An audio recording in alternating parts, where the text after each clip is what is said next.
Halo semua, perkenalkan kami mahasiswa Psikologi Universitas Negeri Padang. Pada kesempatan kali ini kami akan menjelaskan mengenai kesulitan belajar.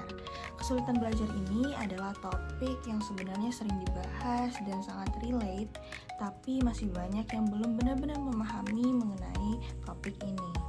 Kesulitan belajar terjadi bukan karena seseorang itu tidak pintar atau sulit dalam belajar, tetapi terdapat suatu perbedaan dalam seseorang memproses informasi, sehingga anak dengan kesulitan belajar mungkin mengalami kesulitan dalam membaca, menulis, ataupun berhitung.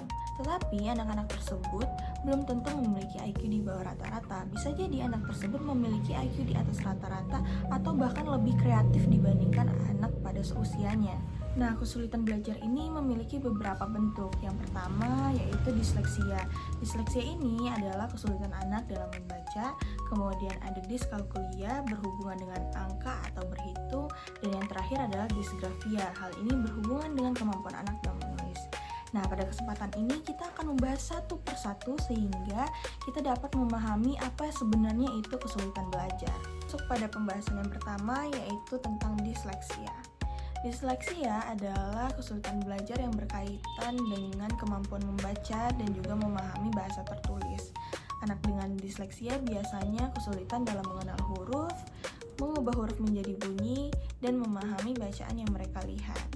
Dan terkadang anak dengan disleksia sering terbalik dalam menyebutkan huruf, seperti huruf B menjadi huruf D. Nah, hal ini terjadi bukan karena anak memiliki kecerdasan di bawah rata-rata, tetapi terdapat perbedaan dalam memproses informasi pada otak seseorang. Dilakukan penelitian menggunakan fMRI, yaitu alat diagnostik untuk melihat aktivitas otak, dan ditemukan bahwa aktivitas otak anak disleksia sedikit berbeda, di mana bagian otak kiri yang biasanya aktif saat membaca justru kurang aktif, dan sebaliknya otak kanan mencoba membantu proses tersebut, sehingga membaca jadi terasa lebih lambat.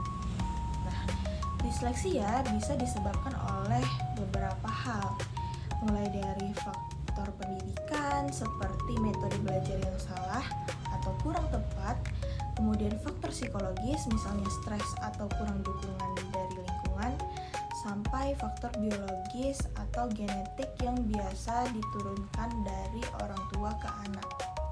Nah, menurut Snowling, ada beberapa aspek utama dalam disleksia. Pertama, aspek fonologis, yaitu kesulitan dalam mengenali dan membedakan bunyi. Kemudian kedua, aspek linguistik, yaitu hambatan dalam memahami struktur bahasa. Yang ketiga, memori kerja, di mana anak sulit mengingat urutan huruf atau kata yang panjang. Dan selain itu ada juga kecepatan penyebutan yang lambat dan dampak emosional seperti menurunnya rasa percaya diri karena sering gagal dalam membaca. Namun tidak masalah. Untuk membantu anak dengan disleksia, pendekatan paling efektif adalah pengajaran berbasis fonik. Anak diajarkan hubungan antara huruf dan bunyi secara bertahap, mulai dari mengenal huruf, lalu bunyinya, kemudian menyatukan menjadi suatu kata. Contohnya, anak diajarkan M tambah A tambah T tambah A sama dengan mata. Metode ini dilakukan secara terstruktur, berulang, dan dengan banyak kesabaran. Jadi, disleksia bukan suatu halangan untuk belajar atau berprestasi. Dengan pemahaman dan dukungan yang tepat, anak dengan disleksia bisa berkembang sama hebatnya seperti anak-anak lainnya. Jadi, apa itu disgrafia? Bayangin ketika kamu punya ide keren di kepalamu, tapi ketika menuliskannya, tangan dan otakmu tidak sinkron. Nah, seperti itulah disgrafia. Secara simpelnya, disgrafia adalah gangguan neurologis yang bikin seseorang, terutama anak-anak, kesulitan dalam menulis. Ini bukan karena mereka bodoh ya, cuman karena ada gangguan di otak mereka. Gimana sih cara mengenali anak atau teman yang mungkin mengalami disgrafia? Yuk kita kenali gejalanya, jangan sampai salah paham ya. Ada 7 nih gejala utama dari disgrafia. Yang pertama, tulisan berantakan dan tidak rapi, seperti huruf tidak konsisten, tulisan terputus-putus, nggak ngikutin garis buku. Nah, yang kedua, inkonsistensi penulisan, seperti huruf besar kecil campur aduk tanpa aturan, ukuran huruf nggak sama, tulisan miring ke kanan dan kiri. Yang ketiga, kecepatan menulis sangat lambat, susah menyelesaikan tugas tepat waktu, ketinggalan saat mencetak di kelas, dan lainnya. Yang keempat, sering salah ejaan, salah tulis ataupun salah typo yang dengan kata yang sama berulang kali. Yang kelima, ada sulit mengorganisir pikiran. Mereka punya ide yang bagus di kepala, tapi pas dituliskan jadi berantakan. Yang keenam, ada perilaku unik di kelas seperti ngomong sendiri sambil menulis. Yang ketujuh, usaha tidak sebanding dengan hasil. Nah, seperti udah usaha keras banget nih, tapi hasilnya nggak sesuai sama yang diharapkan. Yang bikin sedihnya, mereka bukan malas, malah mereka berusaha lebih keras dari apa yang kita kira. Lalu, kenapa bisa terjadi disgrafia? Ternyata penyebab disgrafia tidak sesimpel yang kita kira. Ikuti yuk satu-satu. Penyebab utamanya adalah gangguan neurologis. Penyebab paling umum adalah adanya gangguan di otak bagian kiri depan, area yang mengatur kemampuan membaca dan menulis. Jadi ini bukan masalah kurang belajar, tapi memang ada kondisi neurologis di otaknya. Intinya, disgrafia itu kompleks dan bisa disebabkan oleh berbagai faktor seperti otak, motorik, dan juga kemampuan mengingat. Makanya penanganannya juga harus disesuaikan dengan penyebab spesifik yang dialami setiap anak. Nah, bagaimana cara mengatasi disgrafia? Kabar baiknya, disgrafia dapat dibantu dan diperbaiki. Langkah yang pertama yang perlu kita lakukan yaitu diagnosis yang tepat. Menurut DSM-5 dan ORIM tahun 2018, diagnosis menggunakan tes standar tertulis, pemetaan fungsi kognitif, dan observasi perilaku menulis. Tes yang bisa digunakan adalah Wechsler Individual Achievement Test ataupun Test of Written Language atau TOEFL. Nah, langkah keduanya itu strategi pembelajaran seperti metode multisensorik, teknik scaffolding, dan pengajaran bertahap. Langkah ketiganya yaitu penyesuaian lingkungan belajar. Dan lalu langkah keempat yaitu terapi pendukung seperti terapi okupasi, terapi psikologis, teknik asistif, dan langkah kelimanya yaitu kolaborasi tim kerjasama antara guru, keluarga, psikolog, dan terapi okupasi untuk intervensi holistik yang berkelanjutan. Ada kisah nyata nih guys, mahasiswa dengan disgrafia. Ini bukan cerita fiksi guys, ini kisah nyata seorang mahasiswa berusia 16 tahun yang kuliah di Tangerang Selatan. Meskipun pintar dan sudah semester 4, dia mengalami kesulitan yang menulis dan parah. Yuk kita bedah kasusnya. Bersumber dari Triadi dan Hilalia tahun 2024. Oke, mari kita lihat profil kasusnya. Usia 16 tahun, status mahasiswa semester 4 di universitas swasta, kemampuan intelektual baik, masalah kesulitan menulis yang signifikan atau disgrafia. Poin pentingnya, ini bukan karena dia bodoh, tapi memang ada gangguan motorik dan teknis menulis. Nah, ada 5 masalah utama nih yang dialaminya. Yang pertama, tulisan tidak terbaca, seperti bentuk tulisan yang sulit dipahami orang lain. Yang kedua, huruf sering hilang, contoh kata bunyi menjadi huruf N-nya sering hilang jadi buyi. Yang ketiga, ada huruf ditambah sembarangan, ada huruf ekstra yang gak sesuai dengan ejaan. Yang keempat, ada jarak huruf tidak beraturan, tulisan jadi berantakan dan susah dibaca. Yang kelima, huruf besar kecil campur aduk, contohnya S-nya kecil, A-nya besar, Y-nya kecil, A-nya besar, dan tidak ada pola yang jelas.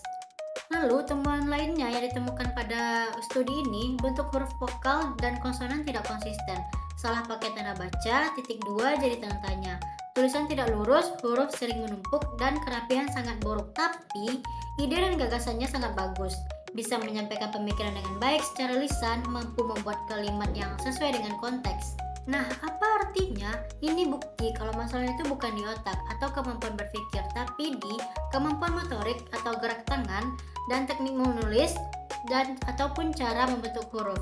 Nah, mahasiswa ini cerdas, tapi hanya butuh cara belajar yang berbeda. Lalu ada solusi yang direkomendasikan nih, pembelajaran individual dengan yang pertama pengulangan konsisten, latihan menulis huruf berulang-ulang sampai hafal. Yang kedua, koreksi langsung, feedback segera saat ada kesalahan. Yang ketiga, pendampingan khusus, bimbingan one-on-one dari pengajar atau terapis. Yang keempat, ada pendekatan bertahap, perbaikan dilakukan step by step, gak langsung sempurna. Kasus ini membuktikan bahwa disgrafia bisa terjadi sampai usia dewasa. Nah, pintar tidak sama dengan tulisan bagus. Ini dua hal yang berbeda. Dengan intervensi yang tepat, ada harapan untuk membaik. Jangan judge kemampuan seseorang melalui tulisannya saja ya. Oke, the next pembahasan kita yaitu diskalkulia. Nah, baiklah, sekarang kita akan membahas diskalkulia. Diskalkulia adalah sebuah gangguan belajar spesifik yang membuat seseorang mengalami kesulitan signifikan dalam pemrosesan numerik dan kemampuan matematika. Penting untuk kita pahami bahwa ini bukan disebabkan oleh kurangnya kecerdasan atau kemalasan. Diskalkulia adalah kondisi neurologis yang kompleks di mana ada kesulitan spesifik dalam memahami konsep bilangan atau yang dikenal sebagai number sense. Nah, mengapa hal ini terjadi? Penelitian neuroscience menunjukkan bahwa individu dengan diskalkulia memiliki aktivasi otak yang berbeda. Area otak yang vital untuk pemrosesan kuantitas seperti intraparietal sulcus atau IPS menunjukkan abnormalitas struktural atau fungsional. Nah, seperti apa gejalanya di kehidupan sehari-hari? Salah satu kesulitan utamanya adalah sulit memahami konsep matematika dasar. Misalnya, bingung membedakan mana yang lebih banyak antara angka 3 dan 7. Mereka juga sulit menghafal fakta-fakta dasar matematika seperti tabel perkalian meskipun sudah dilatih berulang kali. Selain itu, simbol-simbol matematika seperti tambah, kurang, kali, bagi bisa sangat membingungkan bagi mereka. Gejala ini meluas ke kesulitan sehari-hari seperti sulit membaca jam, menghitung uang, atau memperkirakan durasi waktu. Akibat terus-menerus kesulitan, tidak heran jika siswa diskalkulia sering merasa cemas dan stres saat menghadapi matematika sehingga cenderung menghindarinya. Nah, adapun intervensi yang harus dilakukan haruslah sesuai dengan kebutuhan spesifik anak dan berfokus membuat konsep abstrak tersebut menjadi nyata. Salah satunya seperti media yang konkret seperti STEM game yang membantu anak memahami operasi hitung dengan ubin bernomor yang mewakili nilai tempat. Adapun inovasi lainnya dengan penggunaan teknologi seperti augmented reality, alat AI ini menampilkan animasi 3D interaktif yang membuat pembelajaran perkalian menjadi lebih menyenangkan dan terbukti dapat meningkatkan pemahaman konsep. Nah, sebagai contoh nyata, mari kita lihat sebuah kasus intervensi yang menggunakan reconnecting learning pada subjek yang bernama David yang berusia 7 tahun. David ini diidentifikasi mengalami kesulitan dalam menghitung, termasuk dalam hal-hal korespondensi satu-satu atau menghubungkan angka dengan jumlah objek. Nah, intervensi ini dilakukan dalam 3 tahap terstruktur. Awalnya adalah demonstration, di mana guru menunjukkan cara menghitung menggunakan kartu domino. Kemudian tahap mediation, di mana guru memegang tangan David untuk menunjuk titik-titik pada kartu, mengajarkan bahwa satu sentuhan sama dengan satu angka. Akhirnya, tahap active learning, di mana David didorong untuk menghitung sendiri. Hasilnya sangat positif. David yang sebelumnya tidak bisa menghitung menjadi mampu menghitung 1-10 dengan benar dan lebih percaya diri.